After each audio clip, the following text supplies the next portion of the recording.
যে 18 কোটি মানুষও যদি আমার বোর বিপক্ষে যায় আমি তার নিয়ে সংসার করব, কিন্তু তার ঠিকই প্রত্যেকদিন গুতায় সেরকম করে। মনে করেন এর ব্যবসায় এক বউ ছাড়বে আর বউ ধরবে, কন্ট্রোভার্সি তো থাকাই লাগবে। তিল বের করে দেয় পুরনো তিল, মানে উঠতি এক গালি বসতি এক গালি সুতি আনে মুখে সামনেও হচ্ছে না যে আমি খাই। এতটা সুখে আমি আছে। শর্মিলা যা বলেছে সব সত্যি বলেছে, কোনো মিথ্যা বলিনি। ওর পেটের বাচ্চাও নষ্ট করে দিয়েছে আমার তো। ওর মা ডিরেক্টলি বলে ওর বাসায় যদি আমার যে এখন সংসার করাও লাগে তাও আমি যেটা সত্যি সেটাই বলবো। ওর মা কয় বাচ্চা নিয়ে যাবে না। কেন? আমি সংসার করছি, আমি আমার শাশুড়ি কেন এই কথা বলে? বলে বাচ্চা নিয়ে যাবে না, কিন্তু কালম বলে যে হ্যাঁ বাচ্চা নেওয়া সমস্যা নেই। পিসাব করতে গেলে মার কাছে শোনে মা পিসাব করবে, এটা কোন ধরনের কথা? মা ভক্ত হওয়া কোনো ভুল না, তুই মা ভক্ত হ, কিন্তু বোরটা বোর রাখবি, মারটা মার, কিন্তু এরকম না ভাই। ওই যে টাকা দিতে নিল তখন মা রাগ করছো এই কথাটা বললো। আবার মার কাছে শুনছি বোর একটা চুমু খাবো এই জিনিসটা হাস্যকর। পুরোই বউকে সময় বোর কাছে যে মার কাছে শুনে আসে যে আজকে কি বোর কাছে শোবো।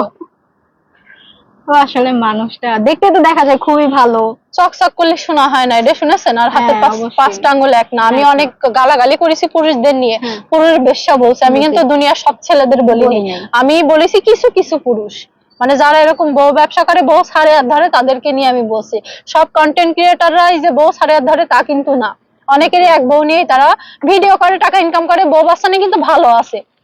আপনারা তো দেখতাম কি সুন্দর হেজাব করে সবকিছু ভিডিও। ওই এক সময় হেজাব পরাই, এক সময় শাড়ি পরাই, ওর যখন যেটা মন চায় তখন সেইভাবে আমার কাটের পুতুলের মতো ঘুরাই। আমি সেদিন আপনি নিজের ইচ্ছায় পরছিলেন? হ্যাঁ, আমি নিজের ইচ্ছায় পরছিলাম শাড়ি, কিন্তু আমি জানি না যে ভিডিও করবে।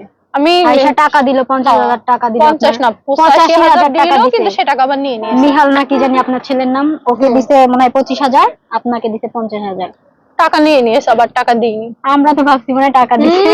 টাকা দিচ্ছে। আর ওই যে নুপুর কিনে দিছিল, কিনে দিয়েছে 10,000 টাকা দিয়ে, আমিও তো কিনে দিয়েছি 73,000 টাকা দিয়ে আংটি কিনে দিয়েছেন। বাহ, এটা তো বললো 45,000 টাকা।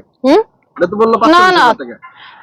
43,000 টাকা, সরি আমারও ভুল হয়ে গেছে। 43,000 টাকা দিয়ে একটা আংটি কিনে দিয়েছি, 3 আনা, একটু বেশি, সোনার দাম একটু বেশি, তাই একটু বেশি নিয়েছে।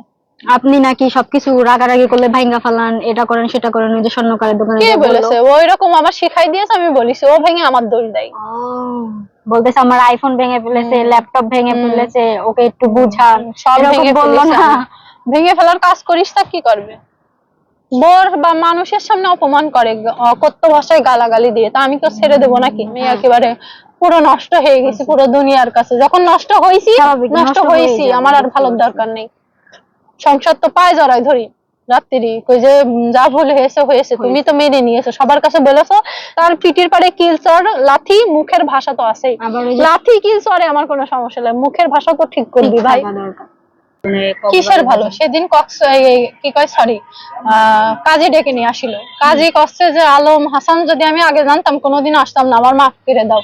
বিয়ের সময় কি মেয়ের বাড়ির লোক ছিল? কাছে না, কাছে বিয়ের সময় যখন মেয়ের বাড়ির লোক ছিল না, ডিভোর্সের সময় মেয়ের বাড়ির লোক লাগবে, কাছে যে মেয়ের বাড়ির লোক আসবে না। আমি কাছে আমার বাড়ির লোক আসবে না, আমার জোর করে ধরে নিয়ে আসেছে ডিভোর্স দেওয়ার জন্য। এই কথা আমি কাজীর সামনে, কাজী কাছে আমার মাফ করে দাও, আমি চলে গেলাম। পরে কাজী সেখানে মাপছে, ওর কাছে মাপছে, চলে গেল। দেখতে দেখা গেল আপনার খুব ভালোবাসা, আয়েশা টাকা দিল, ভালোবাসা ওই রকম উপরে ভালোবাসা, তাছাড়া কিছু না, শুধু মানুষের সিম্পথি আদায় করার জন্য, তাছাড়ার ভিতরে কোনো ভালোবাসা নেই। না, আপনাদের ভিডিও দেখতে খুব ভালো, আমার দেখতে শুনতে সুন্দর ও লম্বা, এই কারণে আমার দিয়ে ভিডিও ব্যবসা ভালো হইতো, এই কারণে আমার বিয়ে করেছে, তাছাড়া কিছু।